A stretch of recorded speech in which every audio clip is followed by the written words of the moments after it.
KXTC Podcast. Le samedi 24 et le dimanche 25 septembre 2022, à la salle Paul-Éluard, à La Ciotat, dans les Bouches-du-Rhône, aura lieu le Salon du Livre et des Arts. Nous avons demandé à Christine Bouzon, vice-présidente de l'association La Ciotat Culture, des renseignements complémentaires sur cette manifestation. Nous sommes déjà à la veille du Salon du Livre et des Arts, à La Ciotat. Place Paul-Éluard, qui est en fait juste à côté de la piscine à La Ciotat.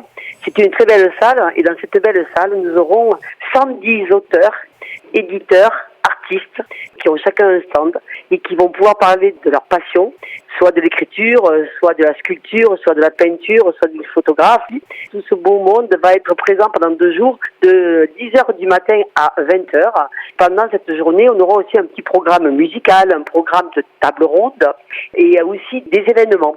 Des personnes qui vont arriver, qui sont là, qui n'étaient pas prévues. À La Ciotat, c'est le premier salon du livre et des arts. Je veux être présent, je veux parler, je veux faire une interview.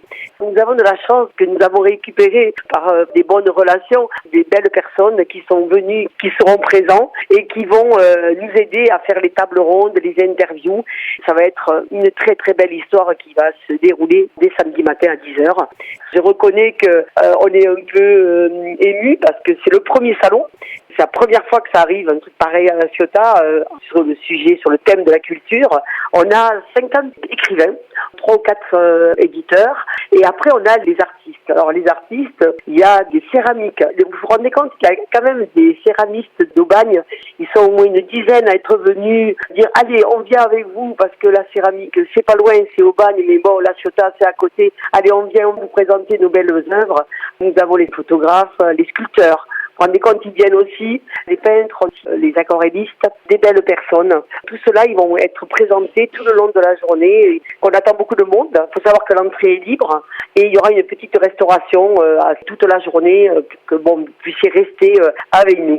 J'ai une question à poser puisque d'habitude je vois des salons des livres et où je vois des salons des arts. Et là, c'est assez curieux parce qu'on a le salon du livre et des arts. Question assez intéressante parce que d'une part, comment est venue cette idée? Pourquoi avoir justement juxtaposé les deux? C'est vous qui avez créé ça. C'est là où on attend vos réponses et vos explications. Quand nous avons créé cette association, La Ciotat Culture, c'était en novembre dernier, donc c'est pas très vieux. En fait, on voulait travailler beaucoup sur la culture. La culture, c'est plein de choses. Donc, en fait, pour nous, chaque fois qu'on fait un événement, on a fait déjà la fête de la culture, là, on fait l'événement sur le livre et les arts. Chaque événement, on considère qu'on a besoin de tous les acteurs. Et les acteurs, mais c'est vrai que c'est les écrivains, mais c'est aussi l'art. Et un peu de musique. Là, vous voyez, on rajoute un peu de musique, on met des intermèdes musicaux, locaux. C'est tellement lié ensemble. Les écrivains, quand on leur a parlé de cette proposition, ils sont partis billes en tête en disant « mais c'est super, nous aussi on a envie de voyager, de partir dans n'importe quel autre art ». Quand on a parlé aux artistes, c'était la même chose.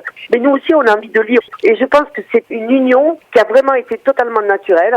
C'est un beau parcours. On est parti parce qu'on est des bénévoles, on est 160 bénévoles. Et les bénévoles, comme on a un peu de tout artiste, les artistes voulaient être présents à ce salon. C'est comme ça qu'est arrivé le salon du livre et des arts, et on a fait des intermèdes musicaux. Le cadeau qu'on peut avoir, le fait de venir au salon, et de rencontrer Madame le maire, qui va inaugurer à 10h du matin samedi, avec la présence de Véronique Ripper, qui est la petite fille de Émile Ripper, un grand poète de la région, et surtout de La Ciotat. C'est vrai qu'elle va être, je crois, très émue de parler de son grand-père pendant 2 jours, puisqu'en fait, on fait des événements sur tout l'art de son grand-père, Émile Ripper. KXTC Podcast.